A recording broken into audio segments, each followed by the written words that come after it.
Ya, pemirsa, Anda masih di News Pagi bersama saya Yasmin Natania dan rekan saya Bayu Pradana. Dan demikian tadi adalah berita pilihan dalam News Pagi hari ini. Kita ke informasi berikutnya, pemirsa. Ini ditinggal penghuni tarawih sebuah rumah di permukiman padat di Cipinang Jaya, Jatinegara, Jakarta Timur terbakar pada Rabu malam. Ya, api yang cepat membesar membuat warga panik.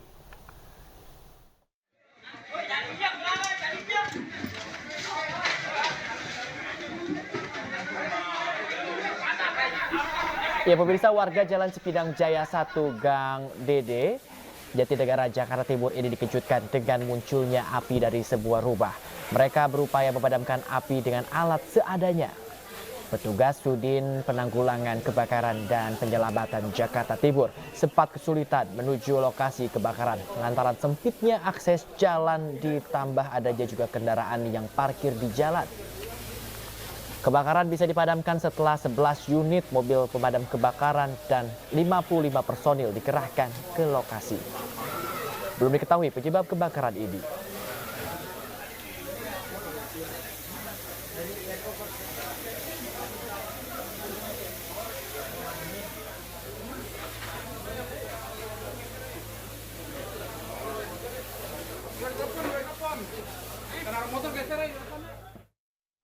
Ya, pemirsa, sebuah bangunan indekos 19 kamar terbakar. Api diduga berasal dari kompor listrik yang korslet saat sahur.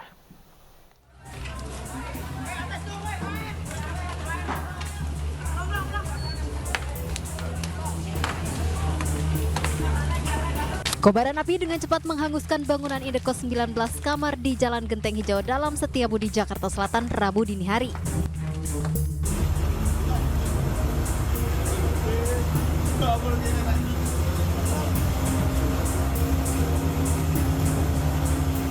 Warga indekos yang berhasil mengevakuasi barang berharga beserta dokumen penting memadati jalan di sekitar indekos. 8 unit mobil pemadam kebakaran beserta puluhan personil diterjunkan untuk padamkan api. Sempitnya akses ke titik kebakaran membuat api sulit dipadamkan.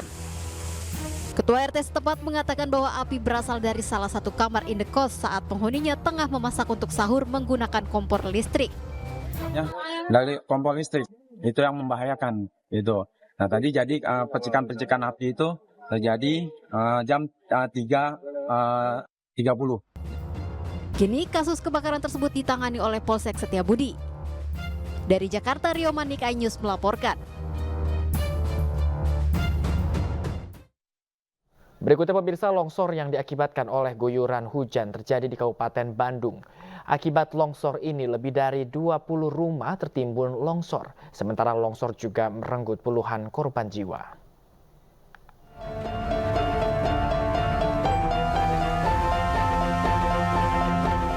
Longsor di wilayah Kabupaten Bandung kemarin, pejabat Gubernur Jawa Barat Bay Mahmudin bersama Kapolda Jabar Irjen Pol Ahmad Wiyagus hari ini meninjau lokasi longsor dan tempat pengungsian korban bencana longsor di Kampung Gintung, Desa Cibenda, Kecamatan Cipongkor, Kabupaten Bandung, Jawa Barat. Kabupaten Bandung Barat akan mengeluarkan status tanggap darurat bencana longsor agar bantuan dari bisa segera masuk. Ini Kabupaten Bandung Barat akan mengeluarkan tanggap darurat, artinya akan bisa bantuan masuk dari BNPB dan untuk tanah itu sedang diasesmen oleh PMBG dan sebenarnya harus relokasi juga.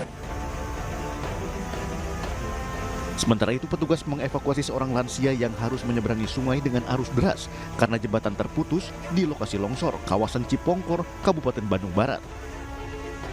Warga yang lokasi rumahnya berdekatan dengan titik longsor diharuskan untuk mengungsi ke aula desa hingga sekolah karena pergerakan tanah longsor masih labil. Namun tidak sedikit penghuni rumah sudah lansia sehingga membutuhkan bantuan petugas.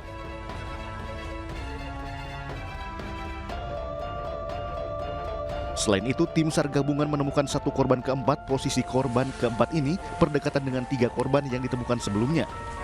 Korban langsung dibawa ke rumah sakit Cililin untuk diidentifikasi.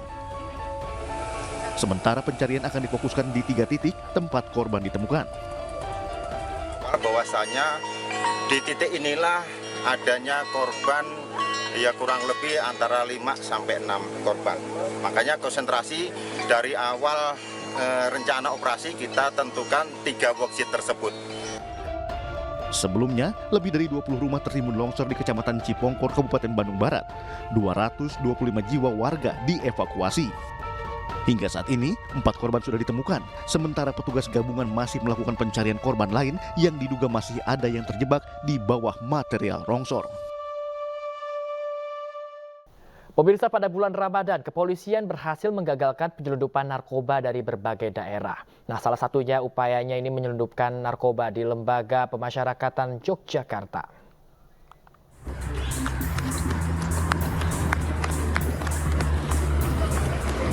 Upaya NG menyelundupkan 21 kg paket ganja kering dari Natal, Sumatera Utara menuju Padang, Sumatera Barat berhasil digagalkan polisi. Penangkapan para pelaku berlangsung dramatis setelah sempat terlibat kejar-kejaran dengan polisi. Sempat berkelit karena di dalam ruang besar yang ia bawa ditemukan sejumlah paket ganja siap edar. Sementara itu, Polda Bangka Belitung pengedar narkoba jaringan lintas provinsi di Kabupaten Bangka Barat, Provinsi Kepulauan Bangka Belitung. Dari tangan pelaku, polisi mengamankan 35 kg narkoba jenis sabu dan uang jutaan rupiah. Seseorang ataupun 2 orang ya membawa langsung dengan kendaraan mobil roda 4 sebanyak 1 kilo dan ini ada sekitar 35 kemasan dan semuanya itu sudah dihitung dan beratnya adalah 35 kilo. Selain itu, petugas Lembaga Pemasyarakatan kelas 2A Yogyakarta menggagalkan upaya penyelundupan narkoba jenis obat berbahaya. 2 orang pengunjung lapas yang hendak membesuk warga binaan diamankan petugas karena kedapatan membawa puluhan butir pil diduga trihex yang dimasukkan dalam saku celana serta disembunyikan dengan diletakkan di kaki menggunakan isolasi. Tim Liputan News melaporkan.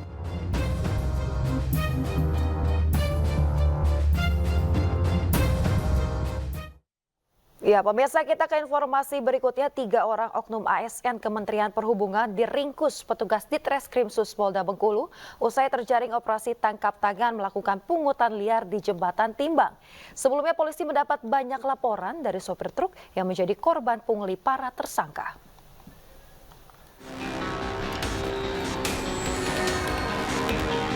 Polisi menangkap 3 tersangka masing-masing berinisial WH, HA, dan FR yang merupakan oknum ASN Kementerian Perhubungan di kantor unit pelaksana penimbangan kendaraan bermotor atau UPPKB, Balai Pengelola Transportasi Darat Kelas 3, Kementerian Perhubungan, Padang Ulak Tanding Jalan Raya Curug, Lubuk Linggau, Provinsi Bengkulu. Ketiganya ditangkap dalam operasi tangkap tangan saat sedang melakukan pungutan liar di Jembatan Timbang dan uji kelayakan KIR. Selain ketiga tersangka, polisi juga menyita uang tunai 3 juta rupiah. Modus ketiganya dengan memungut uang antara 10 hingga 50 ribu rupiah setiap kelebihan tonase muatan truk yang dibawa para sopir. Padahal seharusnya truk yang melebihi muatan dikenakan sanksi tilang atau pengurangan berat. Selain itu, jika ada kendaraan yang kirnya habis, para tersangka juga mematok tarif pengurusan di tempat dengan tarif 600 ribu rupiah. Mereka melakukan hal tersebut terorganisir, ya, berencana menggunakan kupon. Jadi uang itu diganti dengan kupon, diserahkan kepada rumah makan di sekitar itu. Jadi seakan-akan pungli tersebut tergantikan oleh kupon yang diserahkan kepada mereka ini. Kupon itu adanya di rumah makan dekat dengan mereka membeli kupon baru bisa masuk sana. Gitu modusnya. Operasi tangkap tangan dilakukan setelah polisi mendapat banyak laporan dari sopir truk yang melintas di jalan lintas provinsi tersebut. Diduga praktik ini telah berlangsung lama. Para tersangka dijerat dengan Undang-Undang Tipikor dengan ancaman hukuman hingga 20 tahun penjara. Dari Bengkulu, Endro Wirawan, iNews melaporkan. Ya pemirsa, jelang mudik lebaran, viral video amatir yang merekam aksi calo tiket yang memaksa calon penumpang membeli tiket melalui mereka. Kini kedua aja telah berhasil diringkus pihak kepolisian.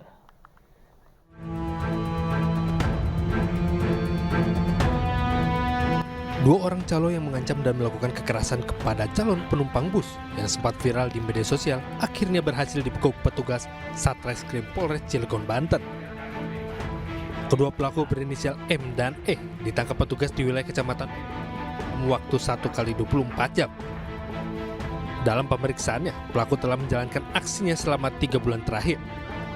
Motif pelaku mencari keuntungan lebih dengan cara melakukan intimidasi kepada calon pengguna jasa angkutan bus di sekitar pelabuhan.